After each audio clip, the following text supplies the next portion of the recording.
Assalamualaikum warahmatullahi wabarakatuh. Perkenalkan, nama saya Karisma Ayu Wulandari. Saya dari Prodi FKI semester 5. Saya melakukan tag video ini sebagai penyelesaian tugas UAS selaku dari mata kuliah Bapak Syarif PDI. Bismillahirrahmanirrahim. Saya mengambil tugas UAS ini filsafat Islam bagian nomor 2. Selaku Pak Syarif PDI, saya izin menyelesaikan tugas UAS yang beliau berikan. Soalnya yaitu yang mengenai jelaskan bagaimana tanggapan dan jawaban Ibnu Rus terhadap tudingan Al-Ghazali, terutama yang tertuang dalam kitab Tahafutut Tahafut. Saya akan menjelaskan secara detail bagaimana tanggapan serta jawaban Ibnu Rus terhadap tudingan Al-Ghazali, terutama yang tertuang dalam kitab Tahafut. Saya membicarakan singkat tentang biografi Ibnu Rus, bahwa nama Abu Al-Walid Ibnu bin Ahmad bin Muhammad Ibnu Rus atau Ibnu Rus sangat terkenal di dunia Islam. Ia tidak saja terkenal sebagai ahli fikih, tetapi memiliki kitab Bidayat Al-Mujtahid dan Al-Muqaddiman. Ibnu Rus juga dikenal sebagai seorang filsuf Islam. Kemudian masuk dalam salah satu karyanya yang dibantah oleh Al-Ghazali, yaitu karyanya yang sangat terkenal dan fenomenal dalam bidang filsafat adalah Tahafut atau keruntuhan kitab Tahafut. Kitab ini ditulis sebagai bantahan dan kritik atas kitab Al-Ghazali yang berjudul Tahafut Al-Falasifah atau keruntuhan filsafat.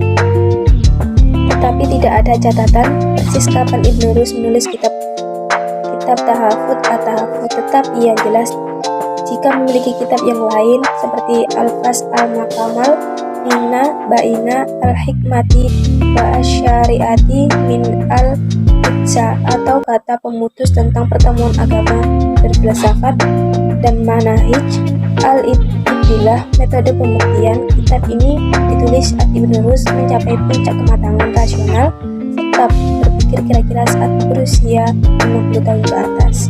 Kemudian masuk dalam suatu indikasi kematangan terlihat tak kala Ibnu Rus menggunakan kata yang sama untuk nama bukunya yang sebagaimana Al-Ghazali, yaitu Tahafut, yang berarti kontradiksi atau keruntuhan. Bahwa Ibnu Rus tidak secara gamblang menyebutkan kontradiksinya siapakah yang dimaksud, tetapi cukup disebutkan dengan Tahafut At-Tahafut, bukan Tahafut Al-Ghazali, sebab tidak semua asumsi Al-Ghazali dibantah oleh Ibnu Rus. Namun, banyak pihak yang meyakini bahwa karyanya itu dimaksudkan atas bantahan terhadap Al-Ghazali yang menyatakan tentang keruntuhan filsafat. Hal serupa juga terlihat dalam karya Al-Ghazali dengan menyebut karyanya Tahafut Al-Falasifah. Penamaan tersebut dimaksudkan Al-Ghazali untuk menyerang kepermukaan pemikiran para filsuf, terutama dalam beberapa persoalan filsafat, ketuhanan, dan kosmologi. Al-Ghazali tidak menyerang keseluruhan pemikiran filsafat, namun ia menganggap ada sesuatu yang salah dengan pemikiran filsafat yang dikemukakan banyak orang pada saat itu. Tentu saja tidak tepat memosisikan Al-Ghazali antipati terhadap filsafat secara total. Begitu pula mengklaim bahwa Ibnu Rus mengkritik keseluruhan bantahan Al-Ghazali atas filsafat. Sebab sebagaimana telah dijelaskan oleh Sulaiman Dunia dalam mengantarkan atas terjemahan kitab Tahafutut Al-Falasifah atau keracunan para filosof. Kitab Al-Ghazali ini dituliskan ketika ia dalam fase spektif ringan, yakni ketika ia belum mendapatkan petunjuk pada hakikat kebenaran sejati. Kemudian Al-Ghazali telah diungkapkan dalam mukadiman kitab tersebut dengan berkata, "Kami tidak menetapkan dalam buku ini kecuali mendustakan mazhab mereka atau para filsuf, Sedangkan untuk mengafirmasi mazhab yang benar, kami akan menyusun sebuah buku yang kami beri judul Qawaida al-Aqaid. Dengan buku tersebut kami bermaksud melakukan afirmasi sebagaimana kami bermaksud melakukan dekonstruksi dengan buku Tahafudz. Kemudian di sini saya akan masuk kepada tanggapan Ibnu Rus terhadap tudingan Al-Ghazali.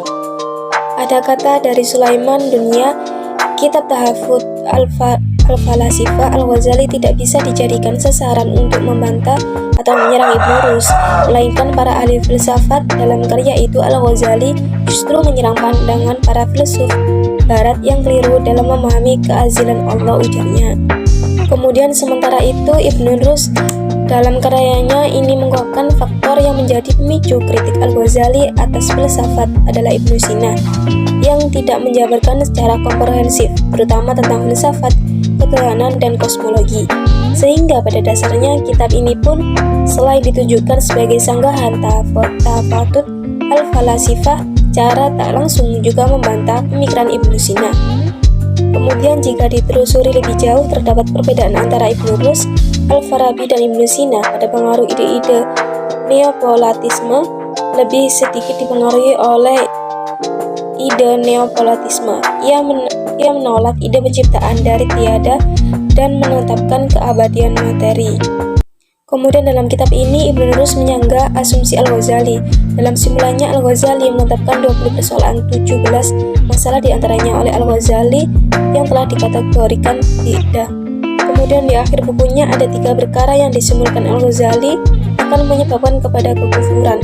Ketiga hal tersebut yaitu pendapat filsuf bahwa alam itu azali atau qadim, pendapat filsuf bahwa Tuhan tidak mengetahui hal-hal partikular, dan terakhir adalah paham filsuf yang mengingkari adanya kebangkitan tubuh di akhirat.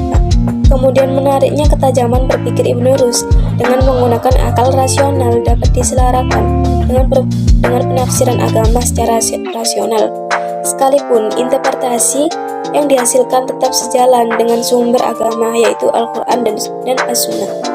Bahkan Ibnu Rus tak segan bersimpulan dalam kajiannya dan menegaskan bahwa para filsuf lah yang mampu menggunakan bahasa Al-Quran dan mentakwilnya.